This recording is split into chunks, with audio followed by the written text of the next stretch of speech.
Hey, everybody, and welcome back to the Growthwell Podcast, where we explore the art of balancing professional growth and personal well being. Thanks, as always, to my sponsors at Market Scale for helping make this happen. Y'all, I've got a guest I'm so excited about today. She is a startup COO turned investor with Atlanta Ventures. She's a 7-time Ironman, including competing in Worlds, and she's a mom of 2. And or as she jokes, a mom of 3 because her husband is just another boy in the house. But she's amazing. I can't wait for you to meet Kathryn O'Day. So without further ado, let's get into it. Kathryn, welcome to the Growthwell Podcast. Hey, thank you. I'm so excited to be here. Yes, me too. I've been waiting on this, and you're a huge athlete. I mentioned that. I'm a wannabe athlete, but I love it. Every time we tend to see each other, it's more we're both in athletic wear, right? Because we're either doing a Venture Atlanta run, or some kind of walking meeting or something. And so I just love how you incorporate that aspect into your work, right? Because you're everywhere. Y'all, if y'all follow her on LinkedIn, she's literally everywhere. She's working her butt off. But anyway, for those who don't know you, tell us a little bit about you, and a little bit of your story so we can get to know you a little bit better. Sure. So I was born and raised in Atlanta, Georgia, and I played sports growing up. I played softball. I played high school basketball, softball, did a little ultimate frisbee. I went to Amherst College and played D3 softball and a little bit of rugby. And then Love it. when I graduated, I was like, what do I do with all of this Yeah. energy? And I love playing sports. What do I do with all of this? And I started running. And then running got to cycling and running. You might as well do a triathlon. I had some friends and things escalated from there That's where I on am the, right now. I'm scared of the yeah, swim, but right. I'm running and biking, so it's like surely I can do this. Yeah. And then on the professional side, I was a liberal arts Spanish major who stumbled into a job in technology. And the first company did fantastic. And that led to another job at a startup. And again, things escalated. And now I'm an investor and helping early stage tech companies and Yeah. founders. So I love both of those things together. And you got married and had kids somewhere in there. Yeah, somewhere in there. So, I mean, you're clearly busy, and the people that we have on this show, and I meet in my day to day as one of the team members launching a new startup right now that you're a little bit involved with, to running around Atlanta Tech Village trying to help others. You know, you it gets tiring. In fact, you might can help me with this, but when you check in at Atlanta Tech Village, there's a little um, do I get tired? Question mark. Yes. Do I ever quit? No. Something like that. And I love that. And that reminds me of you a little bit. But like, in order to have that kind of attitude, you've got to have more behind it, right? You've got to have this purpose and this thing that gets you out of bed on the hard days. So, what is that for you? I I love having a goal, and it can be an athletic goal, time goal, a race when there's an event on the calendar that is really motivating. Yeah. I also have goals around the life I want to live. So I have goals for my career, but I also have goals for my family. Yeah. My goal is to be home for dinner and be with my family every night of the week. Yeah. And so all of those things, it's a balance, but the other thing I will say is I go to bed early, Good. and How early is early? early is that I am usually in bed by 8:30 or 8:45, and Whoa. then I'll read, and I'll be lights out 9:15, That's amazing. Now, maybe 9:30. can you read do you read business books in bed, or is that like fiction time for your creative brain to wander, or what do you read? Both. I go back and forth between fiction and then like historical romance where it's just like Okay. mindless. Yes. It's like Bridgertons, right? Right. Mindless, but just like fun. And then I also sometimes I'll journal, and I like to do things I'm grateful for and then things that I am looking forward to or want to manifest Yeah. or, have goals Oh, around. And I I'm a like to have, huge believer in that, for sure. Like, yeah, literally, I have my journal right here on my desk. Absolutely. yeah, yeah. And it's like you have goals, but you have to be loosely Yes. attached. You can't be too attached to your goal because then you lose sight of Right. Absolutely. the big picture, You right? become so like dogmatic on the goal that you lose sight of the big, like you said, the bigger picture. One of my guests said, I have big goals and I shoot hard for them, but I also hold them loosely. And I was like, I Mhm, love that. She was like, I don't ever make excuses, but I hold them loosely because life happens. And that's really what this podcast is end up being about, right? Is how do you do that? Because it's mhm. not easy, right? And so, like, from a day to day, do you have routines and habits that you do that keep you growing both professionally and personally to kind of keep you on track to those goals? I am an early riser. You probably hear that a lot. I get my workout done early and then spend a little time with the family in the morning. And then I am maniacal in my day about blocking time Yeah. and scheduling things out so that I have time for the important things, including I have blocks where I have meetings and then blocks with no meetings so that I can do the deep work. And I look at like if it's not on the calendar, it's not getting done. Right. And so if there's something important to me, I make sure to put a time block. Yeah. And then I also have a 3-item to-do list. These are my 3 most important things. If there's more than 3, it gets overwhelming and I can't do any of it. Right. So I just keep it to 3 and it's That analog on a Post-it note. I might And so adopt I have that that though. balance. I love I try that to because put that against my inbox, yeah, right? my digital checklists, multiple ones, Yeah. are way overwhelming, and Yeah. especially when, like, I just came off a conference last week. I know Venture, Atlanta for you was a few weeks ago, and, like, coming off of something like that, the amount of follow-up plus the amount of work you missed, plus, for me, I have a little bit of, like, guilt over all the family time I missed in that sort of sprint. And so it's like balancing in that the week after it's yeah, it takes a lot of discipline. I think there's a reason that a lot of the people I talk to end up being athletes on some level, right? Because there's a discipline to do it even when you're tired or when it hurts, you know? Mhm. So, Yeah. now have you always been that way? Like, in college, and it sounds like you've always been an athlete. So has that kind of early bed, early riser, discipline about time blocking, you know, has that always been a thing? Has it changed gradually, or was there like some moment in your time in your career or life where you were like, "Oh my gosh, something's got to give." How did you get to where you are on that scale?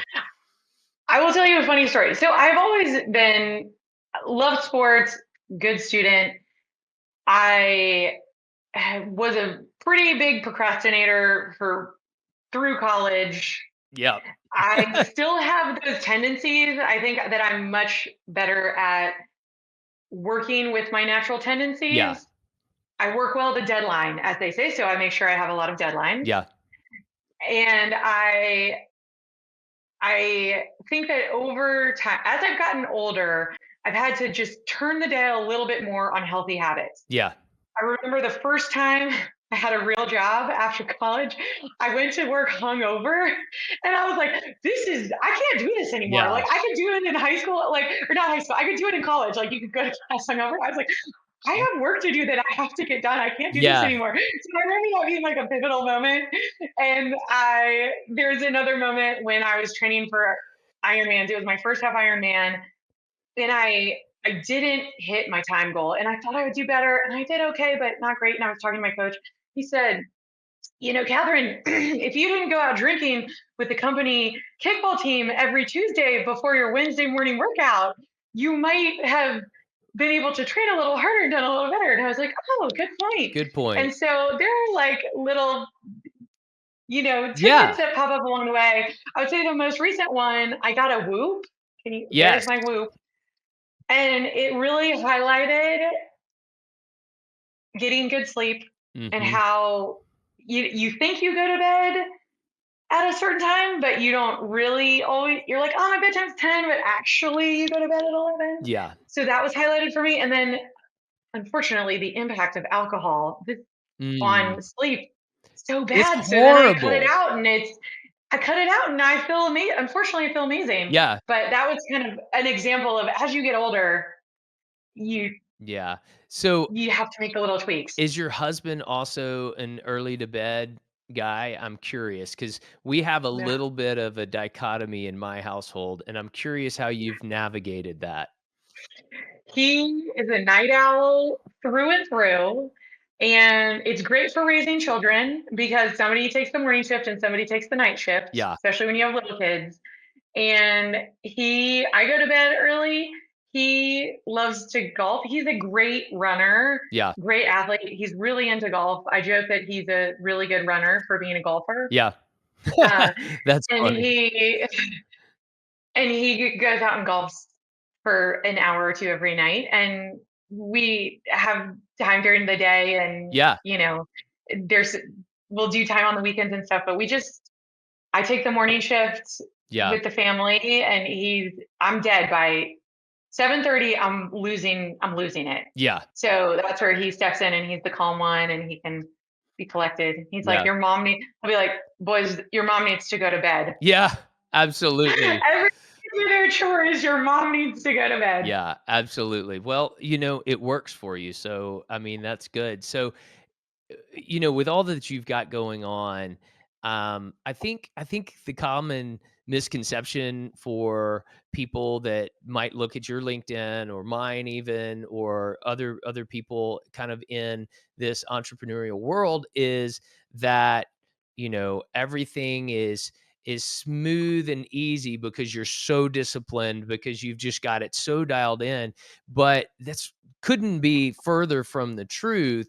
And everybody gets off balance. So I'm curious, and usually, uh, most people that I talk to are the last ones to realize they're off balance because they're just pushing, right? They're in it. And so, like, I'm curious if you've got systems or people or things in your life that kind of help you start to realize where, like, okay, I've swung too much one way or another. I love coaches. Mm, I've loved coaches my whole life in all areas. yeah, So I have my husband is a running coach and he is my running coach. I have a physical therapist. I have an executive coach to help on the business side. I love coaches, and I think that they will see things yes, before you see them. I think also having somebody to process with yes, helps you grow faster. yeah, Yeah, so I love coaching. I also do a number. I have a monthly audit for myself where I just sit down, ask questions: what's working, what's not working, what feels hard, am I aligned on my goals and what I'm doing? And usually every month I sit down, I find a few things that yeah, I can cut, or I need to do better, or if I optimize this, yeah, it would really yeah. make a difference. So I do the external side Mm, with coaches, I do the internal side. And then I also listen to my own self. If I am stressed, if yes. I'm tired, if I'm dreading something, that is very telling. And I listen to that and I figure out what's going on and how do I change it. And you can't always change something right away, Right. but usually it's a clue to refine something, like a meeting that you don't want to go to. Why don't I want to go to this meeting? Why did I say yes to this meeting when I Yeah. didn't want to go to it? How do I not go to this meeting the Yeah. next time, knowing that it wasn't a meeting that I really wanted to go to? And I do a lot of reflecting, which I think sport and Yeah. performance, part of the performance is getting ready for race day. The other part of the performance is your post-mortem reflection and what do you learn and how do you Right. You gotta change next time. watch your game So film, right? You gotta yeah, and so exactly. so Yeah. I got 2 questions, follow-up questions on that. One, where did that habit come from? the personal audit, the monthly audit. I think that's really interesting. The monthly audit I stole straight from Sahil Bloom. Yep. I loved his newsletter, and I he mentioned it, and I said this is a great idea, and I put a recurring calendar invite with the questions of the monthly audit. Okay, so you have So specific questions that you ask yourself, specific questions. and you are there lots of them, or, like, what are the No, there's main things that you ask yourself? like, are my goals, are my actions aligned with my goals? Mhm. What's the most important things right now? Are there any toxic habits or relationships that I need to stop? If I'm not aligned, how do I get more aligned? What's something that I'm dreading? Yeah. I've seen So that there's like template 5 questions. before. Yeah, For listeners, if you go to my YouTube page, I'll try to find that I can send it. download. Oh, thank you, Catherine, I'll send and it. I'll post it if you want it. Neither one of us created it, but I do something similar, more on a daily basis, but it takes me like 3 minutes. It's just like, and it's really helpful. So we can definitely put a link to that. And then my other question, and I'm curious because I'm this way. There's this borderline when I'm asking why I don't want to do something. It can be because I'm feeling lazy, right? And it can be that I just don't want to versus a really good reason, like it's not a good use of my time or whatever. And so how do you sort of do you have to guard against that? And if so, how do you do that? Or do you just you're never lazy? I don't think I'm actually very lazy, so that's why I try to do things that I really enjoy and I'm Yeah, excited about, and I am constantly getting more efficient right. on how do I make this easy. And I've done a lot of work on. I have had a lot of shoulds. I grew up with a Mm. lot of shoulds. I always hear the should. You should do this. You should do. And I have spent a lot of time working to not Yes. do shoulds, and most shoulds, if you really look at them, you don't need to do them, That's right, that's or right. there's a reason. Yeah. Uh, mm So I actually, it's rare that there's something I don't want to do. That said, I almost always exercise with other people. yeah. So even if I'm dreading a workout, even if I'm tired, there is something about I need a friend. Yes. They're counting on me. I need to cook dinner. My family's counting on me, and those things, uh, those don't feel like shoulds, or Right. sometimes they're a little hard to like make yourself do it. But Sure. Yeah, another guest on the show that I believe you might know, Margaret Winiger, she says something to that nature, right? If you have to say should, you really need to question why you should, and why you're not just doing it, right? Why is it a should?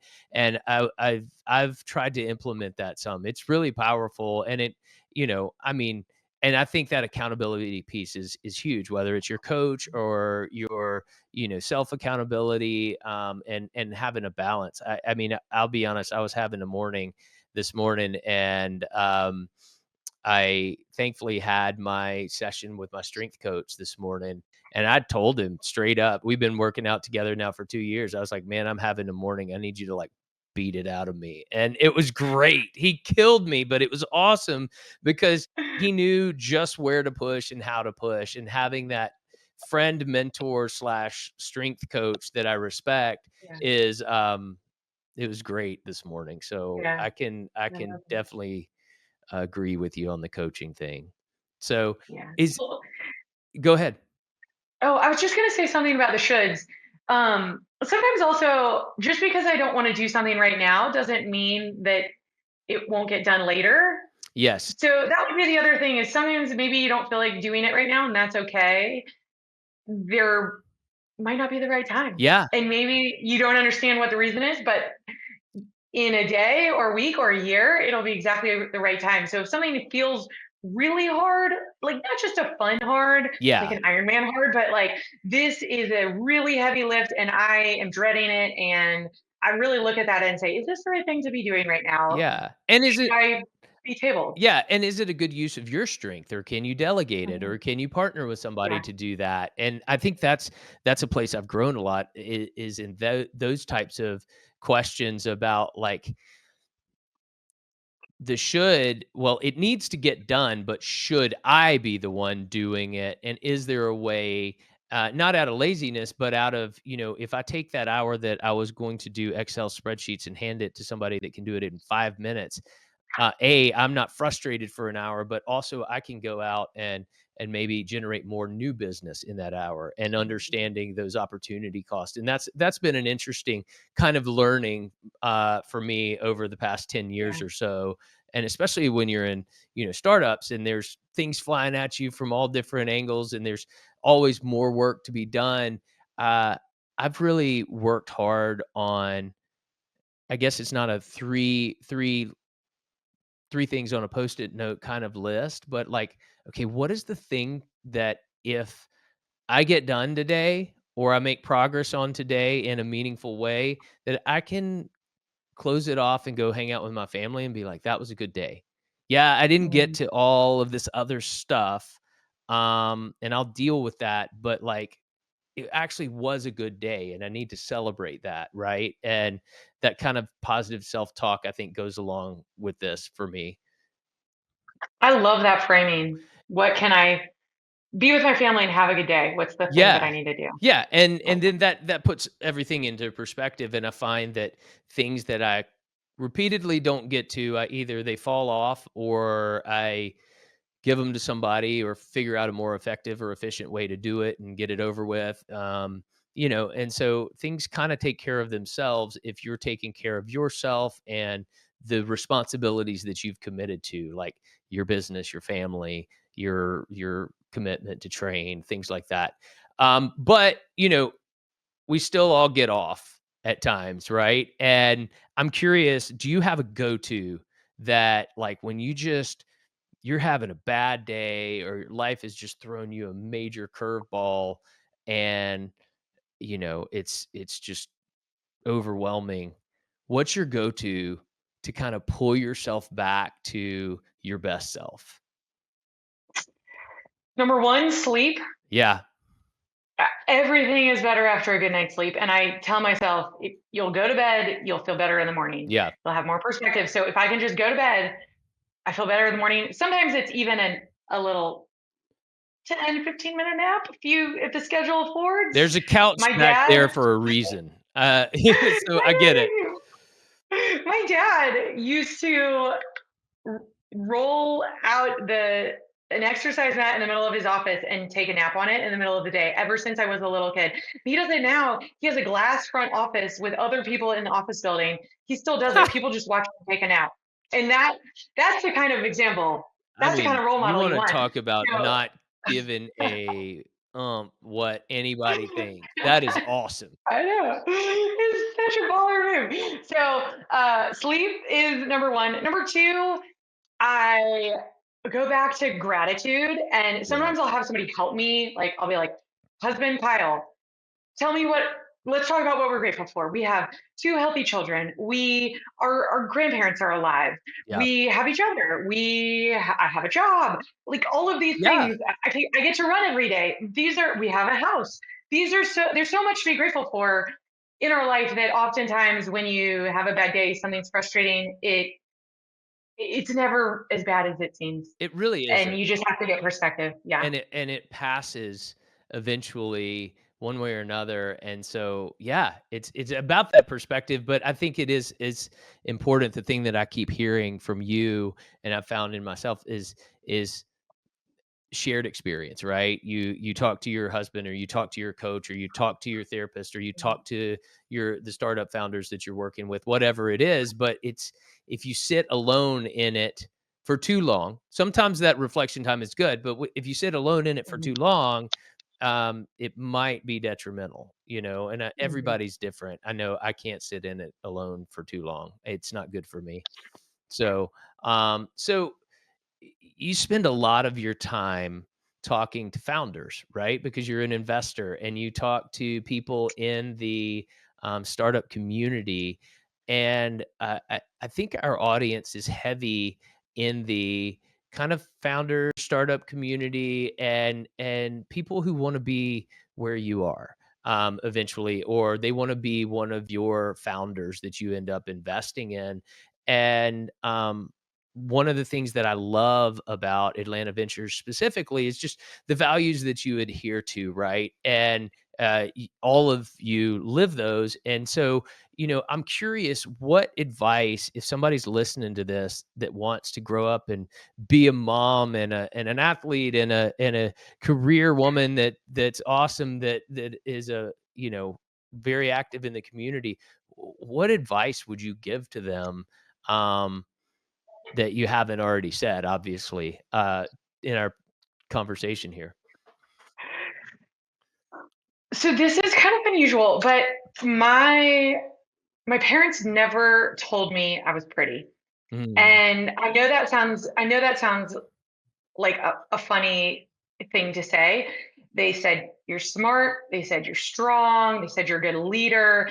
And so as I went out into the world, I had good skills from sports. My dad yeah, taught me if you're going to foul, foul hard. If somebody crowds a plate, throw an inside fastball. If you hit them, that's their that's a fault. good, yeah, that like never, if there's somebody who can't catch the ball, that's okay. You still throw hard. Yeah, Like you don't dim your light because of other people. And amen. it's okay to be strong. And so I had that lesson from a very young age. And so as I went out into the world of corporate, of tech, it didn't bother me. Like I was able to joke with people. The competition doesn't bother me. I think it's fun. I look at it as a game. I don't worry that it was my looks that got me here. I'm like, no, no, no. I'm smart. I'm strong. I'm a Yeah. leader. Like these are the things that matter. And so that would be something that that's more advice for kids. I think like how. But I think that the the values that you learn in sports and performance translate Oh, yeah. directly to the business world. Yeah, I mean, it's really about knowing your worth, right? And knowing that your worth is not in something that is, um labeled by others, right? It's in Mhm. something, it's in your belief, it's in your story, it's in your experience and the unique things that you bring to the table, whether that's as an investor or as an athlete or as a mom. I mean, you bring something unique to everything, and I think it's really important for people to, you know, take the time to try to identify those things, right? I do a lot of things really well and a lot of things really poorly, but I try to lean into the things that I do well, because that's how I can, be the light that I want others to experience, right, in the world. So I love that advice, and I don't think it's for kids. I think it's for all of us, right? It's we all need a constant reminder to look ourselves in the mirror and give a pep talk that, you know um what is that old Saturday Night Live? I'm good enough, I'm smart enough, and dadgummit, people like me. I mean, it's that kind of thing, but really believing in your value and your worth to the world. So, well, what's next on the horizon for you? Do you have a race in mind, or you and Atlanta Ventures doing fun things? You doing something fun with the kids? What's next for you? All of that, All of yes, the all of things. that. I have a half marathon that I'm training hard for in a few weeks. I am, we always have a family trip, fun weekend plans that I'm looking forward to. And then on the Atlanta Ventures front, lots of great events, founders that we're investing in or helping. Hopefully, by the time this is published, we will have another founder funder run planned, which is my favorite because it's the best of both worlds. It's Yeah. tech investor world meets Yeah. running and sports. So it's like the pinnacle for me. I'm It's like, I so could just do fun. a founder funder run every single day for the rest of my life. Yeah, I Uh, mean, so thank you. that will hopefully be on the on the horizon too. Yeah, I did the last Founder Funder run, and it was so fun. It was so fun to just be out there at way too early in the morning, running with a bunch of random people who Yeah. have similar interests, and I've talked to you about, similar groups I want to start around cycling, right? And see if I can get a group of founders and funders and people in our sort of spheres to get out on a bike every once in a while, right? Yeah. So we'll Love it. see if, when this comes out, if that has happened, but I've got some things I'm thinking about and working on. So, that's I love this conversation. I love all the things that you've shared. I love what you're doing for the startup and the entrepreneurial community in general. So, if people want to connect with you, is LinkedIn the best way? If so, we'll put your LinkedIn in the show notes so they can reach out and say hello and that kind of thing. Yeah. LinkedIn. I also blog every week at Yes, it's good Kathryn too.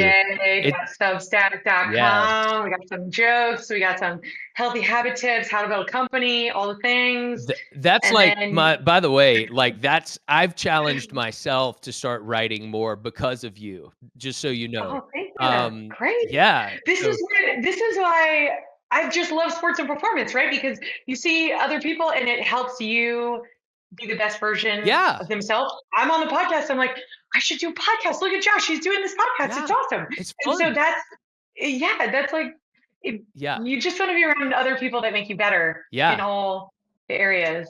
yeah, And then the fun thing is a little bit of Instagram.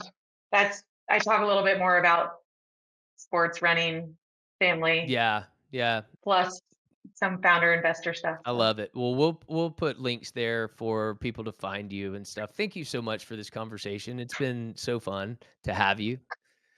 thank you so much for having me. It has been awesome Yeah. to be on. Absolutely, absolutely. Well, that's a wrap, everyone. Thank you again for listening to another episode of Growthwell. We are now in season 2, and we want to invite you to share this with others. We believe that we're, trying to put some light out in the world, sharing stories like Kathryn's. And so, if you wouldn't mind, share with a friend. And thanks as always to Market Scale for helping me out put this out. And until next time, go out there and pursue growth well.